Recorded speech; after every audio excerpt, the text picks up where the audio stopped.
அனைவருக்கும் வணக்கம். இந்த கிளாஸ் நம்ம பார்க்க போற topic active and passive voice. Present continuous tense கொடுத்திருந்தாங்கன்னா எப்படி நம்ம ஒர்க் அவுட் பண்ணணும் அப்படிங்கறத பத்தி இந்த கிளாஸ் நம்ம கொடுக்க போறோம். ஸோ இதுக்கு முன்னாடி உள்ள வீடியோ சிம்பிள் பிரசன்ட் டென்ஸ் கேட்டிருந்தாங்கன்னா எப்படி நம்ம ஆக்டிவ்ல இருந்து பாசிவ்க்கு மாத்தணும் அப்படிங்கிறது கொடுத்துருந்தோம். ஸோ அந்த வீடியோடைய லிங்க் இந்த வீடியோடைய டிஸ்கிரிப்ஷன் நம்ம கொடுத்துருக்கோம். ஸோ நீங்க செக் பண்ணி பார்த்துருங்க. ஸோ இப்போ இந்த கிவன் சென்டென்ஸ் நம்ம ஒர்க் பண்ணி பார்க்கலாம். எதுக்காக பிரசன்ட் கண்டினியூஸ் டென்ஸ், அதாவது நீங்க ஆக்டிவ் அண்ட் பாசிவ் வாய்ஸ் நடத்த போறீங்களா இல்லாட்டி டென்ஸ் நடத்த போறீங்களா அப்படிங்கிற ஒரு டவுட் இருக்கும். ஆக்டிவ் வாய்ஸ் பாசிவ் வாய்ஸ் தான் நம்ம நடத்த போறோம். பட் பிரசன்ட் கண்டினியூஸ் டென்ஸ் எதுக்காக நம்ம கொடுத்துருக்கோம் அப்படின்னா டென்ஸ் நமக்கு தெரிஞ்சால் மட்டும்தான் ஆக்டிவ்ல இருந்து பாசிவ் நம்ம ஒர்க் பண்றதுக்கு ரொம்ப ஈஸியா இருக்கும். ஸோ அதனால ஃபர்ஸ்ட் நம்ம டென்ஸ் என்ன பண்ணி தெரிஞ்சுக்கணும். டென்ஸ்னுடைய வீடியோ, ஸோ அந்த வீடியோடைய லிங்கையும் இந்த வீடியோடைய டிஸ்கிரிப்ஷன் நான் கொடுத்துருக்கேன். ஸோ அதை நீங்க செக் பண்ணி பார்த்துருங்க, அப்பதான் ஈஸியா இருக்கும். ஸோ இப்போ நம்ம இதை எப்படி ஒர்க் அவுட் பண்ண போறோம் அப்படிங்கறத பார்ப்போம். ஸோ அதுக்கு முன்னாடி பேசிக் ரூல்ஸ் நம்ம தெரிஞ்சு வச்சுக்கணும். பிரசன்ட் கண்டினியூஸ் டென்ஸ் நம்ம எப்படி பிரசன்ட் கண்டினியூஸ் டென்ஸ் கண்டுபிடிக்கும் அப்படிங்கறது தெரிஞ்சு வச்சுக்கோங்க. ஃபர்ஸ்ட் என்ன இருக்குன்னா சப்ஜெக்ட் என்னது இருக்குது. ஸோ ஃபர்ஸ்ட் வந்து சென்டென்ஸ் ஸ்டார்டிங் சப்ஜெக்ட் அப்படிங்கறது நம்ம கண்டிப்பா தெரிஞ்சு வச்சுக்கணும். சப்ஜெக்ட்டுக்கு அப்புறம் என்ன இருக்குது அப்படின்னா பிளஸ் நம்ம ஆம் என்ன எடுத்துருக்கோம், பிளஸ் என்ன இருக்குதுன்னா ஒரு V1 இருக்குது, பிளஸ் ING இருக்குது. ஸோ இந்த ரூல் வந்து நீங்க கண்டிப்பாக தெரிஞ்சுக்கணும். அதாவது சப்ஜெக்ட், அதுக்கப்புறம் ஆம், அதுக்கப்புறம் V1 பிளஸ் ING. இந்த ஆம் வந்து என்னன்னா பிரசன்ட் பி வர்ப் அப்படின்னு சொல்லுவாங்க. ஸோ கண்டினியூஸ் டென்ஸ்ல நமக்கு இருக்கக்கூடிய முக்கியமான வேர்ப்ஸ் வந்து என்னென்ன அப்படிங்கறத நான் கொடுக்குறேன். ஃபர்ஸ்ட் வந்து ஆம், அதுக்கப்புறம் இஸ், அதுக்கப்புறம் ஆர். ஸோ இதை வந்து பிரைமரி ஆக்ஸிலரி வெர்ப்ஸ் அப்படின்னு சொல்லுவாங்க. பிரைமரி ஆக்ஸிலரி வெர்ப்ஸ் அப்படின்னு சொல்லுவாங்க. சோ இன்னொரு பேர் வந்து என்னன்னா present be verbs. Present be verbs. So நமக்கு பிரசன்ட் பி வெர்ப் அப்படிங்கிற அந்த ஹெட்டிங்ஸ் என்னது இருக்கு நம்ம சரிங்களா, ஆக்டிவ் அண்ட் பாசிவ் மட்டும். So present be verb. So இதெல்லாம் am is are. சோ இப்போ இங்க பாத்தீங்கன்னா am இருக்குது, சப்ஜெக்ட்டுக்கு அப்புறம் am, அதுக்கப்புறம் ஒரு V1 ing. சோ பொதுவா கண்டினியூஸ் டென்ஸ் அப்படினாலே V1 ing எழுதி இருக்கும். நான் சொல்லக்கூடிய எல்லா விஷயத்தையும் நீங்க நோட் பண்ணுங்க, அப்பதான் உங்களுக்கு ரொம்ப ஈஸியா இருக்கும். சோ ஃபர்ஸ்ட் சப்ஜெக்ட் இருக்குது, அதுக்கப்புறம் V verb இருக்குது, அப்புறம் present verb, அதுக்கப்புறம் ing. சோ இத வச்சு நீங்க கண்டுபிடிச்சலாம் இது கண்டினியூஸ் டென்ஸ் அப்படினு. சோ கண்டினியூஸ் டென்ஸ் ஆக்டிவ் வாய்ஸ்ல இருக்கும்போது பாசிவ் வாய்ஸ்க்கு நீங்க மாத்தும்போது கண்டிப்பாக ஒரு V verb எடுக்க வேண்டும். அது என்ன V verb அப்படினா being அப்படிங்கிற ஒரு வேர்ட் கண்டிப்பாக நீங்க எடுக்கணும். சோ இத பத்தி உங்களுக்கு இப்போ நம்ம ஒர்க் அவுட் பண்ணும்போது நான் உங்களுக்கு சொல்லி தரேன். சரி, நம்ம being பண்றது சொல்லியாச்சு. இப்போ அடுத்து இந்த given sentence எப்படி சார் ஒர்க் அவுட் பண்ணனும் அப்படின்னு நீங்க கேட்டீங்கன்னா, இப்போ இந்த சப்ஜெக்ட் இருக்குது am plus v1 plus ing, இது வரைக்கும் verb பிளஸ் என்ன இருக்குன்னா ஆப்ஜெக்ட் இருக்குது. இந்த ஆப்ஜெக்ட் வந்து நம்ம எப்படி கண்டுபிடிக்கிறோம் அப்படின்னா சார் லெட்டருக்கு வந்து உயிர் இல்லடா, அது வந்து ஆப்ஜெக்ட் தான் அப்படின்னு கண்டுபிடிச்சிக்கலாம். ஈஸி தான். பட் என்னன்னா இந்த क्वेश्चन, அதாவது கொடுத்திருக்கிற அந்த given sentence இந்த லெட்டர் அப்படிங்கிற வேர்ட் ஆப்ஜெக்ட் அப்படிங்கும்போது என்ன, இதுக்கு ஒரு क्वेश्चन ஃபார்மட் இருக்குது. என்ன क्वेश्चन ஃபார்மட்னா, இப்போ WH क्वेश्चंस வாட் இருக்கு பாத்தீங்களா, yes what are you writing. இப்போ இந்த சென்டென்ஸ் நீங்க வந்து WH क्वेश्चनக்கு மாத்துறீங்கன்னா what are you writing, what are you writing. So அந்த மாதிரி உங்களுக்கு இந்த எஸ் क्वेश्चन வரும். சரிங்களா, what are you writing. So இந்த क्वेश्चन வரும். சோ இதுல இந்த வாட் ஆர் யூ ரைட்டிங், இந்த வாட் இருக்கு பாத்தீங்களா, அந்த வாட் வந்து எதுக்கு அந்த ஆன்சரை கொடுக்குது அப்படின்னா லெட்டர் அப்படிங்கறதுக்கு ஆன்சர் கொடுக்குது. சரிங்களா, சோ ஒரு क्वेश्चन வாட் அப்படின்னு சொல்லி கேட்டிருக்காங்கன்னா அந்த வாட் வந்து எந்த வேர்டுக்கு ஆன்சர் பண்ணுதோ சோ அது வந்து ஆப்ஜெக்ட் அப்படிங்கறத நம்ம கண்டுபிடிக்கணும். வாட் மட்டும் கிடையாது, whom, WHOM, whom. சரிங்களா, சோ இதுவும் என்னது வாட் அல்லது whom, இந்த ரெண்டு क्वेश्चனும் எந்த வேர்டை இண்டிகேட் பண்ணுதோ அதுதான் ஆப்ஜெக்ட். சோ இதை நம்ம ஃபர்ஸ்ட் கண்டிப்பாக தெரிஞ்சுக்கணும். சென்டென்ஸ் பேட்டர்ன், அதாவது வேர்ட் ஃபார்மேஷன். சோ இதை வச்சு நீங்க என்ன பண்ணிக்கணும், கண்டுபிடிக்கணும். சரிங்களா, சரி இப்போ நம்ம இதெல்லாம் சொல்லியாச்சு. சோ இவ்வளவு விஷயங்கள் நம்ம கண்டிப்பா தெரிஞ்சுக்கணும் அப்படின்னா எஸ் தெரிஞ்சுக்கணும் கண்டிப்பா. சரிங்களா, இவ்வளவு விஷயங்கள் நீங்க தெரிஞ்சு வச்சுக்கணும். இதை தெரிஞ்சதுக்கு அப்புறம் நீங்க ஒர்க் அவுட் பண்றது ரொம்ப உங்களுக்கு ஈஸியா இருக்கும். சோ இப்போ கிவன் சென்டென்ஸ் வந்து என்ன வாய்ஸ்ல இருக்கு, டென்ஸ் நம்ம பார்த்துட்டோம், எப்படி ஆப்ஜெக்ட் கண்டுபிடிக்கணும் அப்படிங்கறது சொல்லி தந்துட்டேன். கிவன் சென்டென்ஸ் வந்து எப்படி நம்ம ஆக்டிவ் வாய்ஸ்ல இருக்குன்னு கண்டுபிடிக்கணும். ஃபர்ஸ்ட் வந்து சப்ஜெக்ட் இருக்கும், ரெண்டாவது வெர்ப் இருக்கும், அப்புறம் ஆப்ஜெக்ட் இருக்கும். சரிங்களா, இதுதான் உங்களுக்கு ஆக்டிவ் வாய்ஸ் கண்டுபிடிக்கிறதுக்கு. சோ ஆக்டிவ் வாய்ஸ்ல இதுதான் உங்களுக்கு ப்ரொசீஜர். ஃபர்ஸ்ட் சப்ஜெக்ட், அதுக்கப்புறம் வெர்ப், அதுக்கப்புறம் ஆப்ஜெக்ட். இப்போ நீங்க இது வந்து பாசிவ் வாய்ஸ்க்கு மாத்தும் பொழுது இந்த ஆப்ஜெக்ட் இருக்கு பாத்தீங்களா, சோ இவங்க வந்து சப்ஜெக்ட் எடுத்துட்டு வருவாங்க, சப்ஜெக்ட் வந்து ஆப்ஜெக்ட் எடுத்துட்டு போவாங்க. இப்போ நம்ம ஆப்ஜெக்ட் ஃபர்ஸ்ட் நம்ம எடுக்கிறோம். லெட்டர் அப்படிங்கிறது நம்ம எழுதியாச்சு.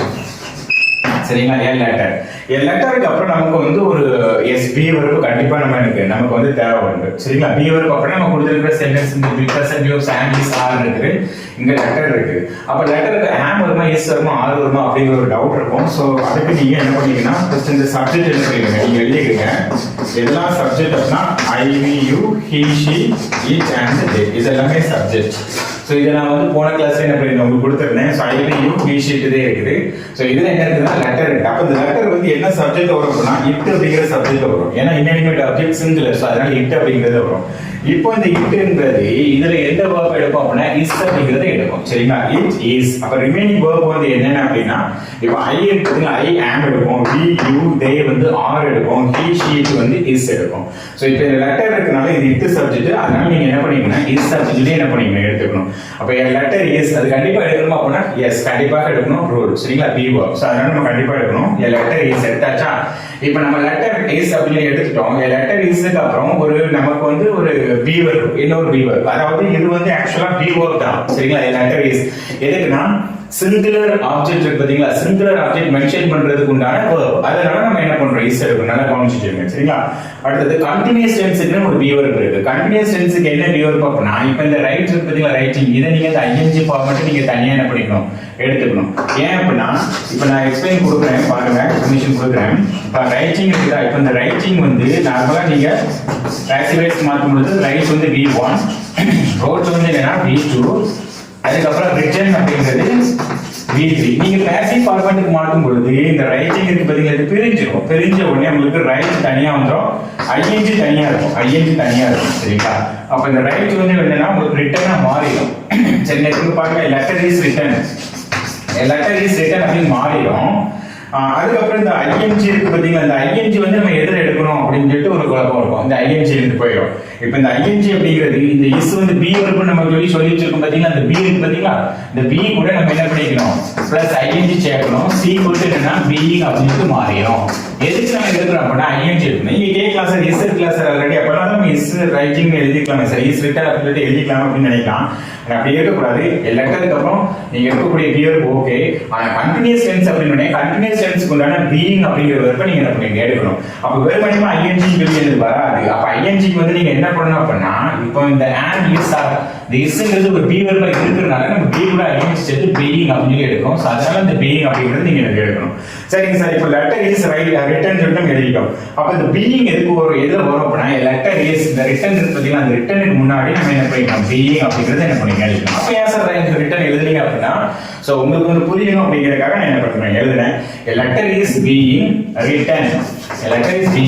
written by me அப்படினா இப்போ உங்களுக்கு ஒரு டவுட் வரும் சார் இங்கேயும் verb வரலாமா சார் அப்படினா இங்க பாருங்க am சரிங்களா இதுவும் verb தான் சரிங்களா சோ ரூல் படி பாத்தீங்கன்னா இது வந்து கரெக்ட் தான் சரிங்களா am present be verb அப்புறம் ஒரு present verb பிளஸ் ஒரு ing இப்போ இங்க பாருங்க is ஒரு be verb தான் இந்த ing வந்து தனியா போயிடுச்சு ரைட் வந்து எனக்கு ரிட்டனா மாறிடுச்சு சோ ing வந்து நம்ம தனியா எடுக்க முடியல அதனால isங்கிறது ஒரு be verb சோ அதனால be plus ing being அதனால நம்ம என்ன பண்ணிருக்கோம் வந்து being எடுத்துறோம் letter is being written by me அவ்வளவுதான் வெரி சிம்பிள் சோ இது ரொம்ப ஈஸியான ஒரு விஷயம் தான் ரொம்ப ஒண்ணே என்ன பண்ண ஆனா நான் எக்ஸ்பிளைன் பண்ணது தான் கொஞ்சம் ஒரு ஃபேக்டர் மாதிரி இருந்திருக்கும்னு நினைக்கிறேன் சரி புரிஞ்சிருக்கும்னு நினைக்கிறேன் சரி புரியல அப்படின்னா நீங்க வந்து என்ன பண்ணுங்க கமெண்ட் பண்ணுங்க ரொம்ப ஈஸியான ஒரு விஷயம் தான் சரிங்களா சரி இப்பவும் நான் உங்களுக்கு சொல்றேன்னா சோ நீங்க இப்போ எக்ஸாம்ல சார் இதெல்லாம் எழுதணுமா அப்படின்னா வேண்டாம் எதுக்குன்னா புரியுறதுக்காக நான் என்ன பண்றேன் கொடுத்துருக்கேன் ரொம்ப சிம்பிள் தான் இப்போ நான் இதுக்கு வந்து உங்களுக்கு ஃபார்மட் கொடுக்குறேன் அதுவும் ரொம்ப ஈஸி சரிங்களா இப்போ இதுக்கு ஃபார்மட் கொடுத்துருக்கீங்க subject am v1 plus ing object கொடுத்துருக்கோம் இப்போ இங்க பாருங்க ஆப்ஜெக்ட் இருக்கா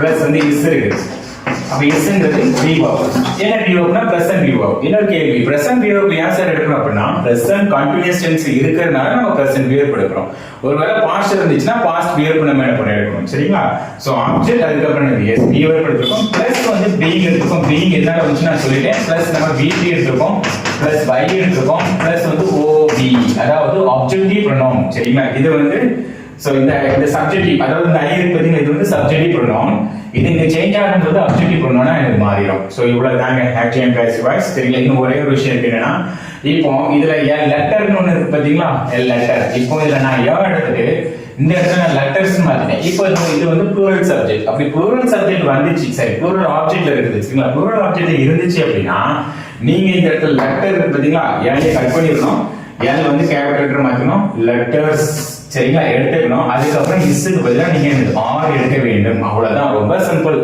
சரிங்களா சார் இதுக்கு தனியா எழுதிக்கலாமே சார் அப்படின்னா வேண்டாம் ரொம்ப சிம்பிள் தான் சரிங்களா சிங்குலர்ல இருந்து அதாவது சிங்குலர் ஆப்ஜெக்ட்னா இஸ் வரும் ப்ளூரல் ஆப்ஜெக்ட்னா என்னது உங்களுக்கு வந்து ஆர் வரும் இவ்வளவுதான் வித்தியாசம் தட்ஸ் எ திங் சரிங்களா சோ இத பத்தி வேற ஏதாவது டவுட் இருந்தா நீங்க கமெண்ட் பண்ணுங்க சோ இனிமே அடுத்து நம்ம பிரசன்ட் பர்ஃபெக்ட் வந்து எப்படி ஒர்க் அவுட் பண்ண போறோம் அப்படிங்கிற வீடியோ அடுத்த கிளாஸ் நமக்கு வந்து நம்மளுடைய சேனல்ல நம்ம கொடுப்போம் சோ இது எல்லாத்தையுமே ஃபார்வர்ட் பண்ணுங்க சோ நீங்களும் பாருங்க ரொம்ப யூஸ்ஃபுல்லா இருக்கும் காம்படிட்டிவ் எக்ஸாம்ஸ் ரொம்பவே பிரயோஜனமா இருக்கும் சோ அதனால நீங்க எஸ் ஃபாலோ பண்ணுங்க சோ சப்ஸ்கிரைப் பண்ணுங்க thank you so much